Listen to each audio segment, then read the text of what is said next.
Hello everyone, Charles Watts here. Welcome back to Inside Arsenal. Welcome to the weekend. It is Saturday. I hope you're having a very good start to that weekend. Wherever you're watching or listening to this around the world, it's Derby weekend as well.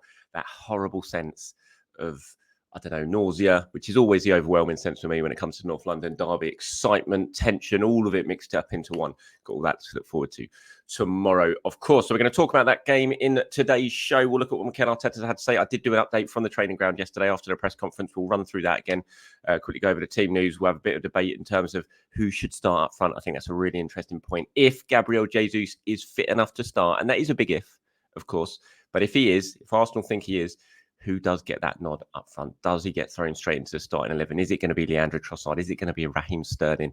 Plenty to discuss on that front. Got lots of you guys sending in your reactions, or not your reactions, your starting 11s for the game. So we'll go through some of them as well. And look at what else Mikel Arteta has been saying about Raheem Sterling ahead of the North London Derby, his first North London Derby of his long and illustrious career so far. So, right, team news-wise, this is what Mikel had to say yesterday in the press conference. Of course, I'm sure you've seen it. On Odegaard, he was very Mikel Arteta. Let's put it that way. Refused to rule him out of the game. I think we all know that he's not going to play in this game, but Arteta does what Arteta always does when it comes to injuries and tries to keep everyone guessing a little bit.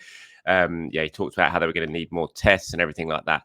And then they were going to decide, saying that Martin wants to play. Of course he does, but they'll have to decide later that he's not going to play. I'd be utterly stunned if we turned up at the game tomorrow and Martin Odegaard was in the squad or had a chance to play it. It's just not going to happen. It's just Mikel being very Mikel. I mean, look, maybe I'm wrong. Maybe I'm just I'm underestimating Mikel here. Maybe he's telling us the truth, but I think we all probably know what's going on there. On Mikel Merino, of course, he's not going to play either. Mikel's saying he's getting better, but it's a slow process because the bone, it takes a while to heal. He's progressing well, already doing some stuff. He's working extremely hard, and we're using this time to make sure he understands a lot of things that he has questions about, and when he's back, he's ready to go and impact the team. I mean, it could be an important little spell for Marino, although he's going to be really frustrated to be on the touchline, and Arsenal obviously very frustrated not to have their new signing available for him in this sort of acclimatization period. It might help him in the long run because he can just really sort of bury his head into learning exactly about what Arsenal are all about and how they play and everything like that. So it might be important, but I don't think we're going to see him back anytime soon. When Mikel was asked if he's going to be back before the international break, he said, we don't know. It's very difficult to understand the healing of the bone. I think at the moment he doesn't have a lot of symptoms that you can speed up very quickly because he hasn't lost anything else. But we have to wait and see. And it is, I suppose, when it's a case of a bone fracture, you've just got to wait until that is absolutely healed and strong again before you can throw him in. So it's a bit of a patient waiting game when it comes to Mikel Merino. But the big thing on Gabriel Jesus, of course, as we discussed in yesterday's post press conference video, was that he is fit. Mikel saying he's out there. He got another training session, and if everything goes well, will be selected in the squad, which is great news for us. And of course, it's great news for Arsenal. But it does present a very interesting question, I think, given the players who are missing, given the fact that Kai Havertz, we're all expecting is going to have to drop into a deeper role than we're used to seeing him play. Then it begs the question, do you throw Gabriel Jesus in? Can you get 70 minutes out of Gabriel Jesus, or will it be better to leave Jesus on the bench and get 30 minutes out of him in the second half?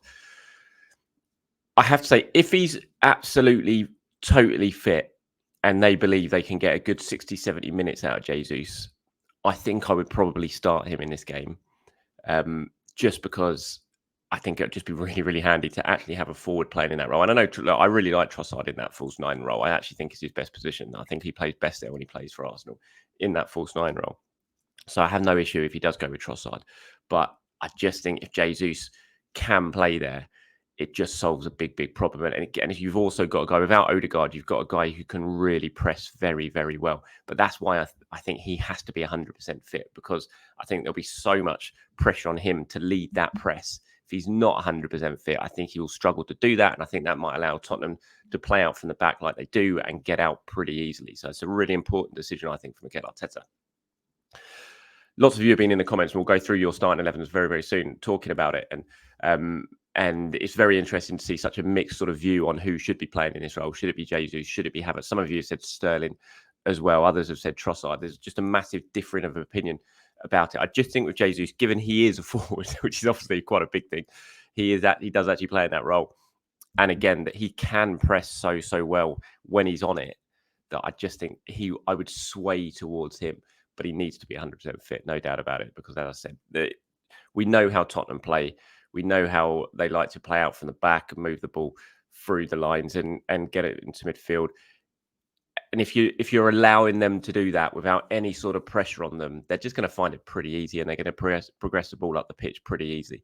And if Odegaard was there, there's no way that would be allowed to happen. So whoever does lead that line, then they're going to need to do that, whether that be Jesus, whether it be Trossard, whether it be Havertz as well. So yeah, big news on Jesus. Hopefully he can have another good training session today.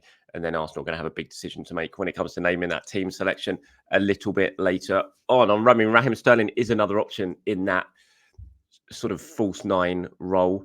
I'm fully expecting him to make his Arsenal debut this weekend. Whether that be from the start or from the bench, we'll have to wait and see. But Mikel was very full of praise for him in his press conference yesterday. He said it looks great, first of all, because he's got a big smile on his face, a lot of energy, he's at it, and he wants to prove a point. When someone has got that in their belly, you sense it straight away. Obviously, I don't need to discover anything about his quality and what he can bring to the team. On how Sterling has evolved since they worked together at Man City. He said, obviously, in his personal life, a lot of things have changed since we were together. The first call I had with him, I knew straight away after 10 seconds we had to bring him in because he really wanted it. And that was my only question mark. What stage is he at in his career? I knew after 10 seconds, bring him here. He spoke about him more in the embargo section of the press conference as well. Was saying how when he first called Sterling answered the phone and was like, I've been dreaming of this call. This was the call I wanted to get. Sterling wanted Arsenal. He wanted to hear from Arteta.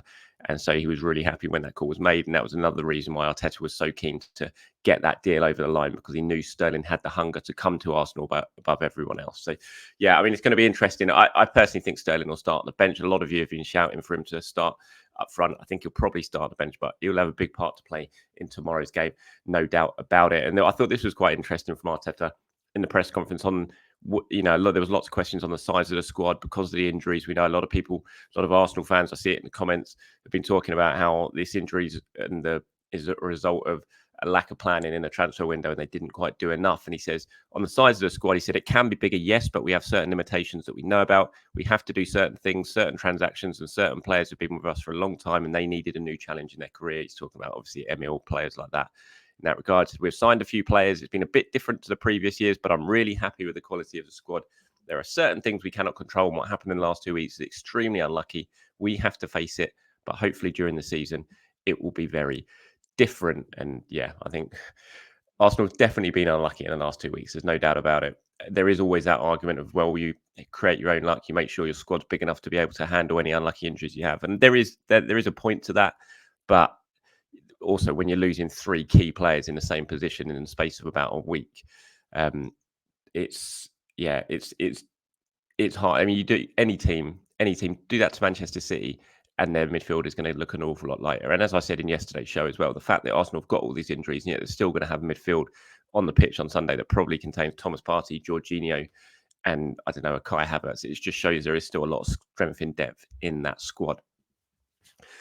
So this is a lineup that I'm going for. It's actually the lineup I want to see as well, but I also think it's the one he might go for. I mean, there is a question mark over who plays on the left. It could be Martinelli, it could be Trossard, it could be Sterling. We'll have to wait and see. But I think this is probably what he's going to lean towards. He's going to go with the 4 that we know at the back. So Timber, Gabriel, Saliba and White across the back 4. I think Jorginho and Partey will play as more of as a double pivot type thing, just to give that defence a little bit more protection. And then it's going to be a case of letting the front 4 do what they do and see if they can open up that Tottenham defence and maybe get behind that high line of theirs. So I think he'll go Havertz, dropping back to complete that sort of 3. When Arsenal are out of possession, he'll complete a midfield 3 with Jorginho, Partey and himself. And I think he'll have a big part to play in terms of that press as well, because we know he can do that well when he's got energy to keep running like Odegaard has. Then I think it'll be Saka, Martinelli and Trossard.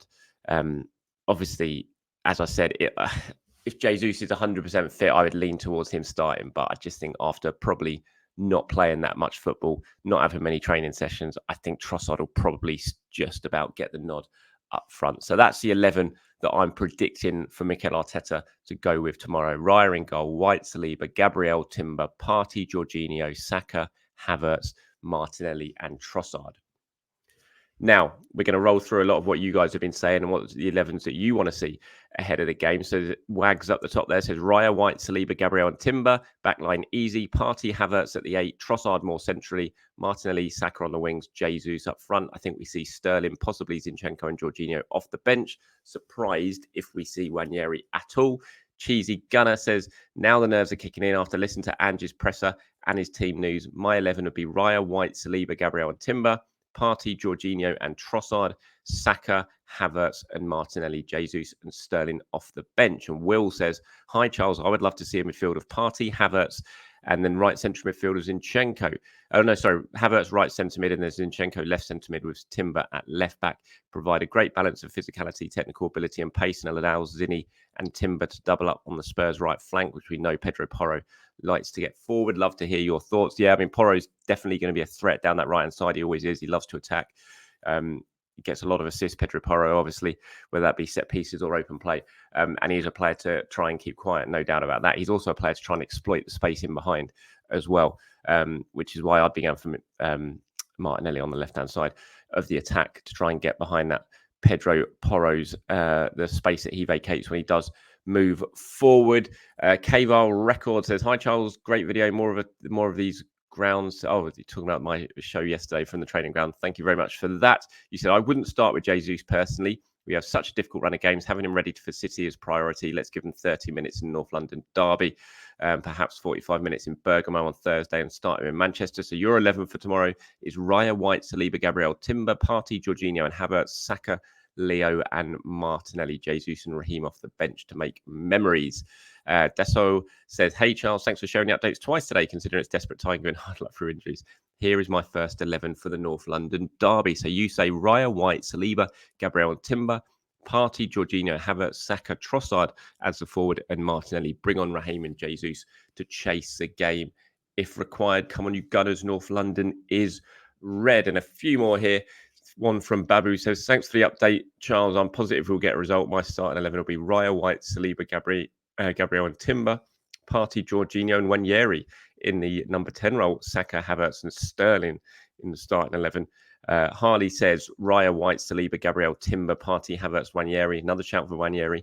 Sterling, Jesus, Trossard if not fit, and Saka. Huge game. A win would be massive. And finally, Alan says, team for Spurs, Raya, White, Saliba, Gabriel, Timber, Partey, Zinchenko and Sterling, Saka, Havertz and Trossard. So you can just see with all of those that I've gone through, 3 pages worth of slides there, how many have gone with different starting 11s. There's such a split opinion in terms of who should start. And I think that shows the sort of difficult decision facing Mikel Arteta in this. He does have a lot of options. A lot of it is, though, a case of square pegs in round holes.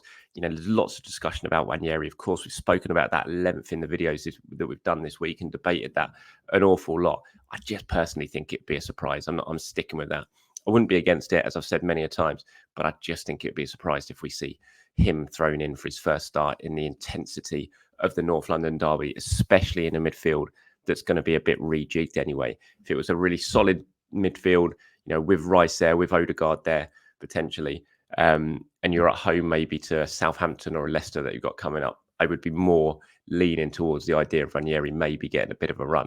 Because I don't think it's a case of Arteta not trusting him. I think he does trust him. I think the players definitely trust him. We've seen that enough, but I still think you have to have a bit of thought about the player in mind and what could damage it could do if you do throw him in too early. And I know a lot of people disagree with me. I've seen your comments in that, and that's fair enough, but that's just what I'm leaning towards when it comes to Nwaneri. But clearly, like Harley there and like Babu above, all thinking that Nwaneri should get the nod in the North London Derby. Elsewhere, some big news for David Raya. No real surprise given the quality of the save, of course, in that game against Aston Villa, but he won save of the season in the Premier League. I saw the Brighton manager got manager of the month. I know he's had a good first month, but I'm really surprised that Arne Slot didn't get it. Slot won all 3 games, so 9 points out of 9. Brighton only got 7 points out of 9. Liverpool didn't concede a goal. I think if they don't concede a goal tomorrow, they're the first team to start under a new manager and not concede a goal for 4 matches in a row. I just don't know how Slot didn't get it, I have to say. Obviously, they're giving it to the Brighton manager for the fact he's new and young, I suppose. Obviously, got a good draw at Arsenal in that run, but Liverpool went to Old Trafford and won. So, yeah, really surprised that Arne Slot didn't get it. But congratulations to David Raya for a fantastic start to the season. And yeah, save it a month. No real surprise, because what a wonderful save that was in that game against Villa at Villa Park. Hopefully he's on it again tomorrow and has another good game to add to the fantastic start to the season he has had. Right, that's it from me, everyone. Thank you very much for watching. I don't think I'm going to be able to do a video tomorrow morning before the Spurs game, because I'm going to be leaving for the stadium pretty early. It's such a nightmare to get to that ground. So I think this will probably be the last video I do before kickoff, but I will, of course, do a video after the game from the press box, doing my player ratings, hopefully, fingers crossed, talking about a very good Arsenal win, a third successive win for Arsenal at Spurs as well. So thanks for watching. Enjoy the start to your weekend, everyone. Enjoy the game tomorrow as well. Fingers crossed. Have a great one. Speak to you soon. Bye-bye.